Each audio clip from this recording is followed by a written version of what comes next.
Malgré la richesse et la diversité du patrimoine culturel et naturel de l'Afrique, la région de l'Afrique subsaharienne est l'une des régions les moins représentées sur la liste du patrimoine mondial de l'UNESCO. Mais elle enregistre tout de même le plus grand nombre de biens sur la liste du patrimoine mondial en péril. Pour être clair, le continent africain représente un peu moins de 9% de la totalité des biens inscrits sur cette liste du patrimoine de l'UNESCO, alors qu'il totalise 30% des biens en péril. Alors, pour ce qui est d'évoquer la richesse et la diversité du patrimoine culturel et naturel de l'Afrique, qui de mieux que le Burkina Faso? Pays d'Afrique de l'Ouest, sans accès à la mer, il est le voisin du Mali ou encore de la Côte d'Ivoire. Sa capitale se nomme Ouagadougou et compte 2,8 millions d'habitants.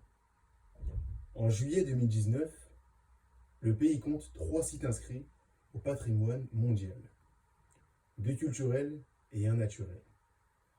Alors à présent, attardons-nous sur les plus emblématiques de ces sites.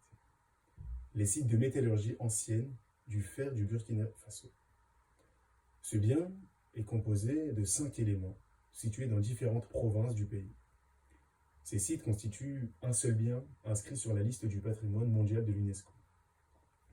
Constatons que ces sites de métallurgie comprennent plusieurs bases de fourneaux, des mines et des traces d'habitation qui datent du 8e siècle avant Jésus-Christ. Donc ces traces historiques construisent pleinement l'identité nationale du pays et de sa population. La valeur universelle de ce bien reste exceptionnelle. En effet, ces 5 sites témoignent de l'ancienneté et de l'importance de la production du fer et de son impact sur les sociétés précoloniales au Burkina Faso. Les sites de métallurgie ancienne du fer sont des témoins exceptionnels d'une tradition unique de réduction du minerai de fer, laissant aux communautés actuelles burkinabées un riche héritage technique et culturel. Puisque de nos jours, les forgerons des villages jouent encore un rôle important en fournissant des outils et en prenant part à de nombreux rituels.